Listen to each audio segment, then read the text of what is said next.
Assalamualaikum warahmatullahi wabarakatuh. Mari kita lanjutkan materi sekolah kita, pelajaran matematika peminatan. Kita sudah sampai di bab 3. Untuk bab 3 ini kita bahasannya integral, cuman kita perdalam dengan fungsi trigonometri dan teorema kalkulus lainnya ya. Jadi pendekatannya itu adalah kalkulus 1 tepatnya ya. Jadi kalau kalian meneruskan ke matematika atau pendidikan matematika semester 1 belajar ini lagi. Nah, integral tak lepas dari ilmuwan yang berperan ya dalam menemukan si integral tersebut. Ilmuwan di sini tentunya bidangnya secara garis besar adalah kalkulus ya.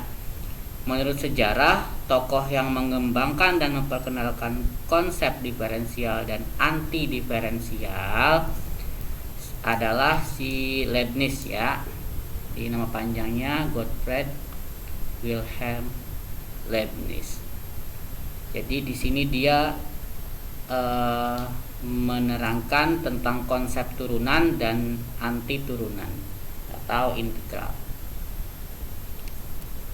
Nah, ilmuwan muslimnya juga ada, yaitu Ibn Haytham atau Al-Hazen. Sekitar tahun 1000 ini dia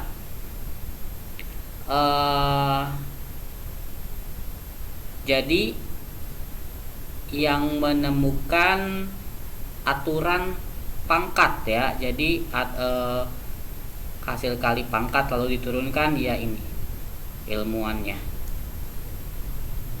Tentu metode-metode tersebut sangat berkaitan dengan integral karena ada teorema-teorema tertentu yang digunakan dalam perhitungan integral tersebut.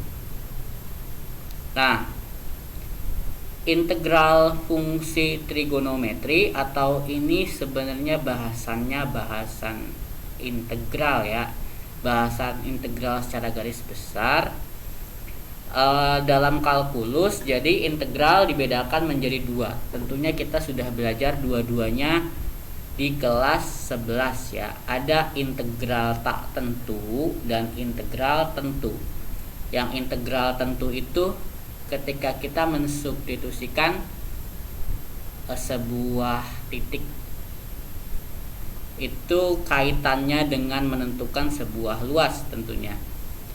Konsep integral tak tentu merupakan inverse dari pendiferensialan.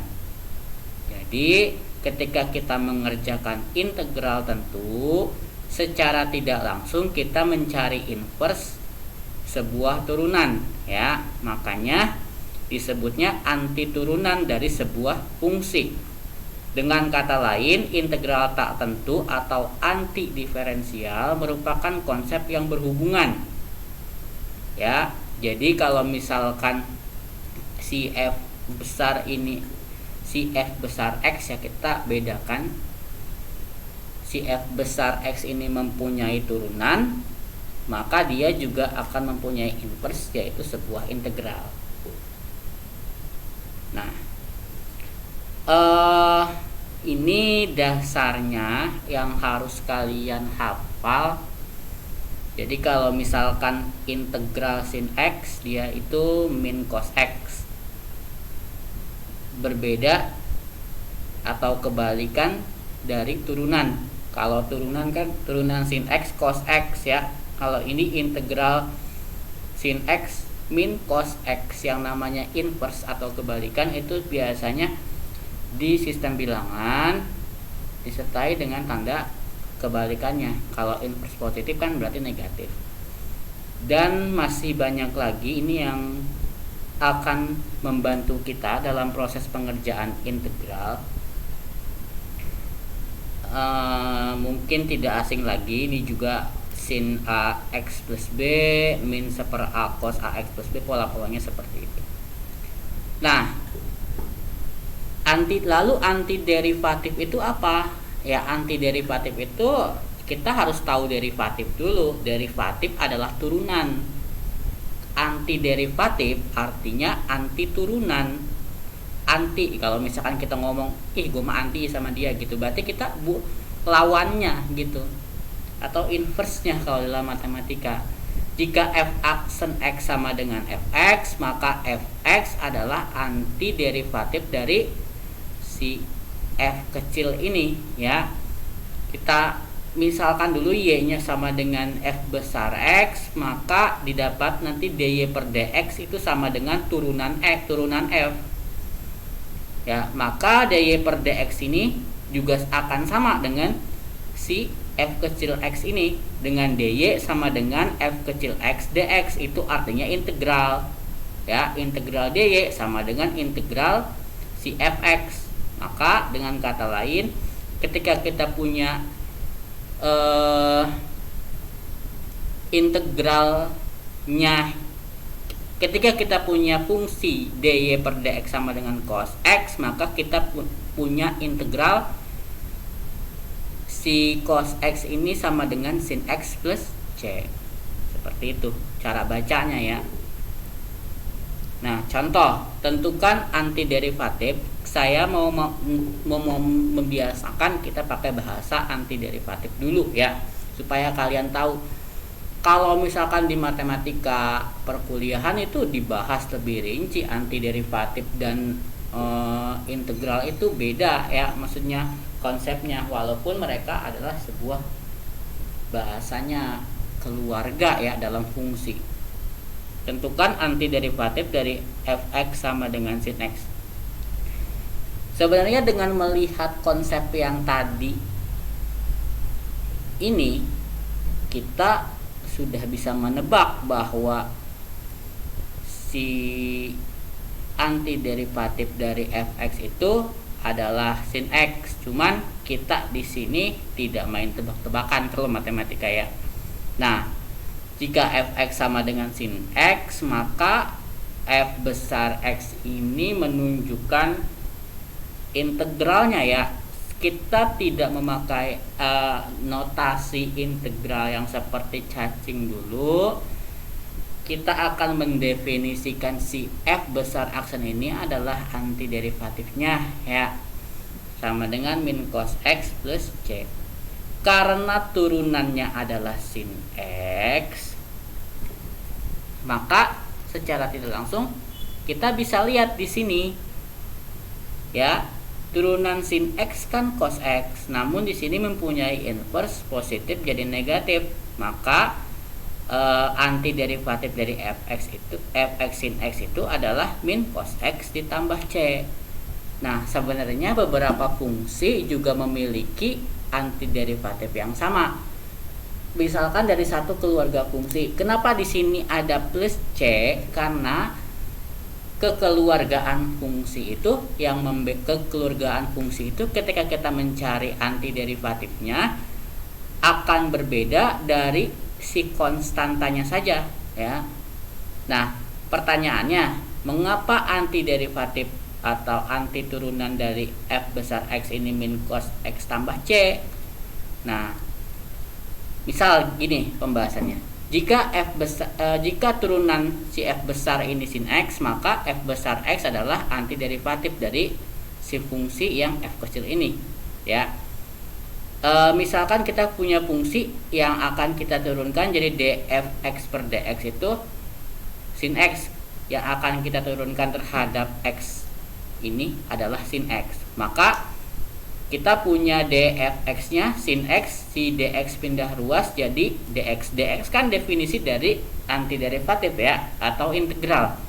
Maka ketika kita akan mencari integral si dfx nya itu sama dengan integral si sin x ya. Dengan kata lain, si sin x ini kan sudah kita definisikan, si fx juga sudah didefinisikan bahwa si fx ini adalah si integral si sin x. Maka si fx nilainya akan menjadi min cos X ditambah C sama dengan integral sin X dx. Seperti itu hubungan antara turunan dan integral. Nah, lalu kalau 3 cos X gimana? Sama ya dengan cara tadi. Jika fx sama dengan 3 cos X, maka si cos X ini tinggal kita cari antiderivatifnya, yaitu kalau kita melihat ke belakang lagi, nah ini ya,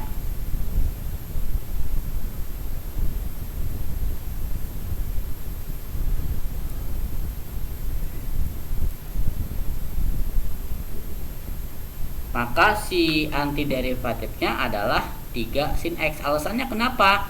Ya karena turunannya adalah 3 cos X. Turunan 3 sin X 3 cos X. Maka integral si 3 cos X 3 sin X gitu. Nah, ini simpulannya. Jadi antiderivatif dari fungsi f secara umum ditulis dengan integral. Nah, sekarang kita bisa menyebutkan si ini dengan notasi yang si Leibniz tadi ya. Cuman ini saya masih belum nyari ya apakah ini ditemukannya oleh Leibniz atau bukan. Setahu saya kalau Leibniz itu tidak menotasikan integral dengan lambang seperti itu. Kalau turunan saja kan, kalau turunan dy dx ya.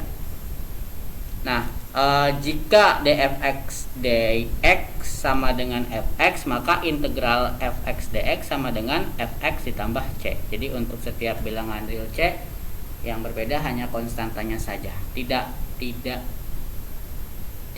perlu kita tulis, asal kita tahu si C ini berbeda pada setiap hasil yang kita dapatkan dari sebuah pengintegralan. Nah, ada beberapa teorema. Yang teorema pertama yaitu teorema aturan pangkat. Nah, jika R adalah sembarang bilangan rasional kecuali min 1, maka integral X pangkat R dx sama dengan X R ditambah 1 per R ditambah 1-nya pindah ke bawah ditambah C. Nah, sebagai buktinya ini kita turunkan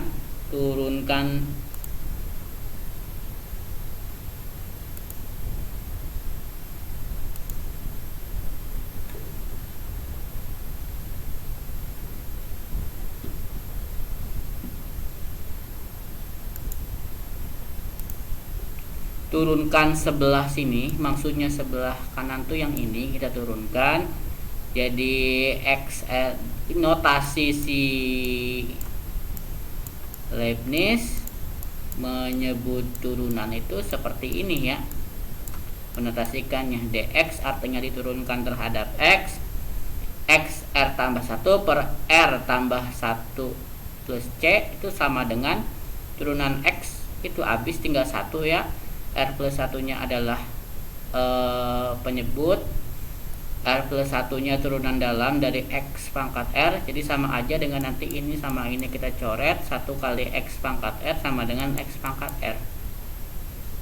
Seperti itu.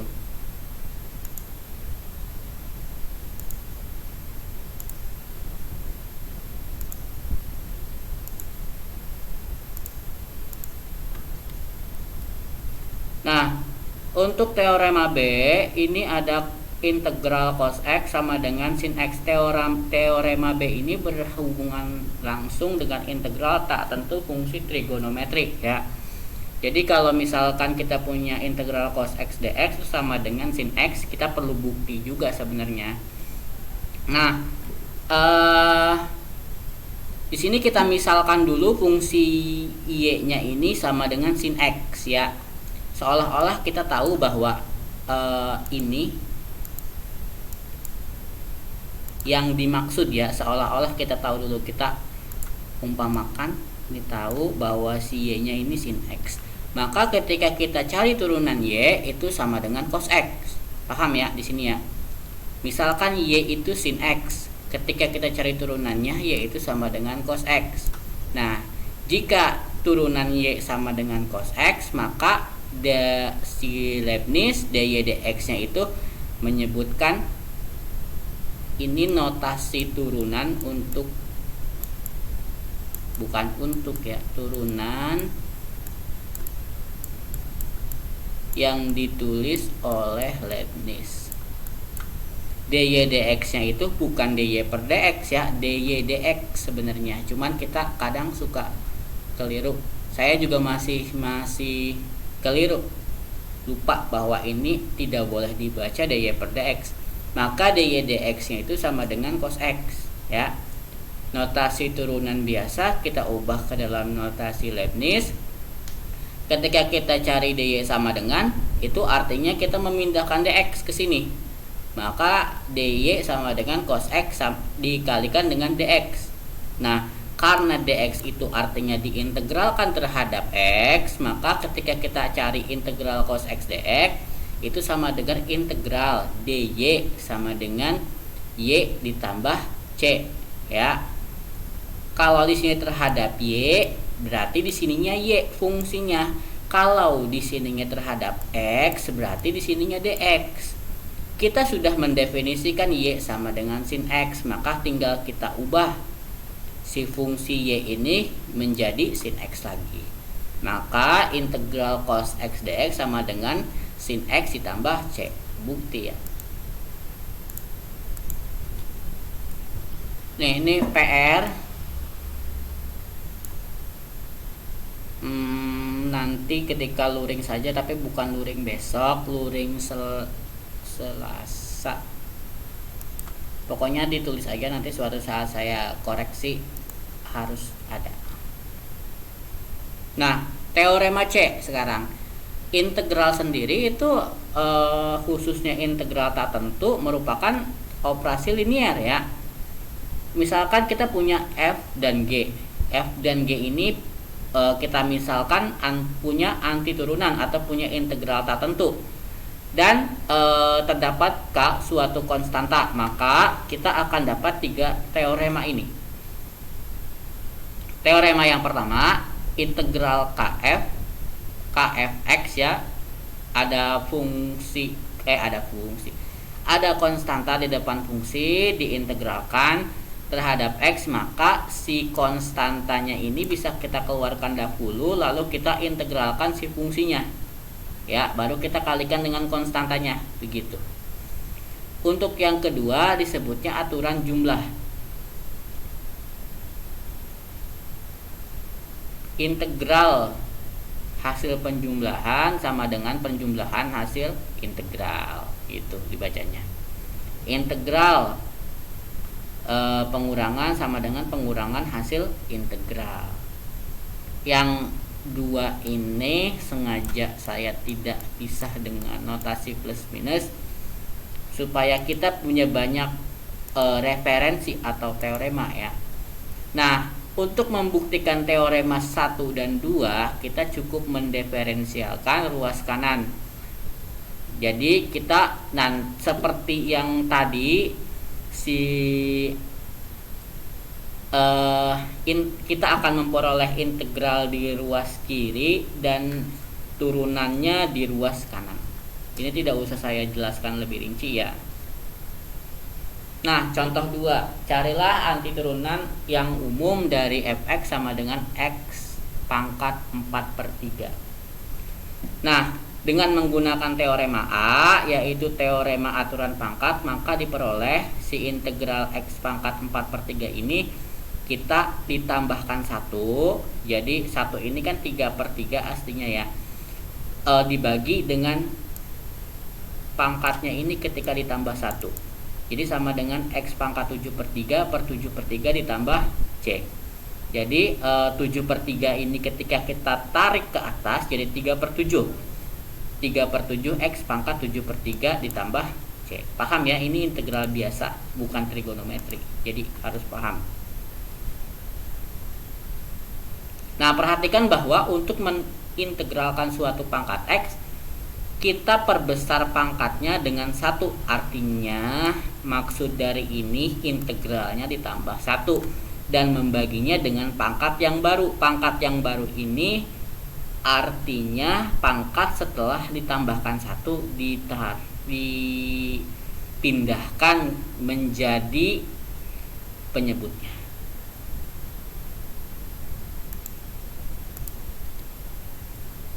Contoh 3, ini ada integral 2 sin x dx. Berdasarkan teorema C1, bentuk integral 2 sin x dx dapat diubah menjadi 2-nya kita keluarkan dulu, lalu si sin x dx-nya, si sin x-nya kita integralkan terhadap x. Maka 2 integral sin x dx sama dengan si 2-nya tetap. Si sin x-nya ini kita integralkan jadi min cos x ditambah c. Baru si 2-nya ini kita kalikan dengan minus yang ada di sini. Jadi integral 2 sin x dx sama dengan min 2 cos x ditambah c. Lalu bagaimana kalau ini? Nih, integral setengah sin x min 2 dx. Berdasarkan teorema C1 bahwa integral setengah sin x min 2 dx itu setengahnya bisa kita keluarkan, aturan skalar ya. Setengah integral sin x dx min 2 yang ini juga bisa kita keluarkan jadi 2 integral dx. Lalu kita punya teorema 3, itu teorema pengurangan integral, pengurangan 2 integral. Jadi setengah integral sin x dx dikurang dengan 2 integral dx ya.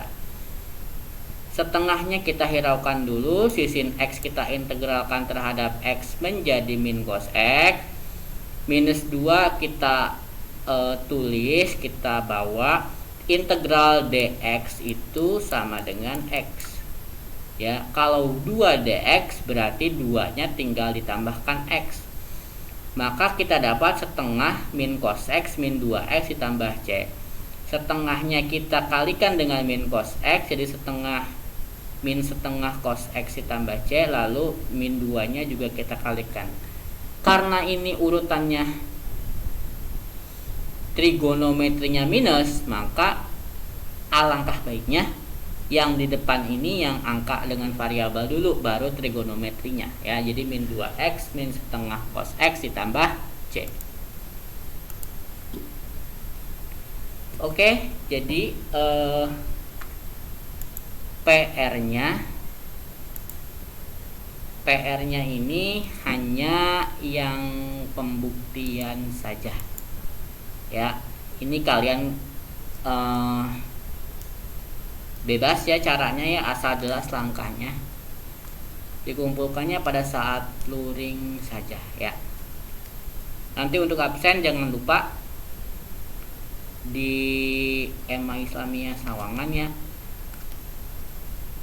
di e-ujian, di web e-ujian, di web kita. Jangan lupa absen bersamaan dengan materi ini ya.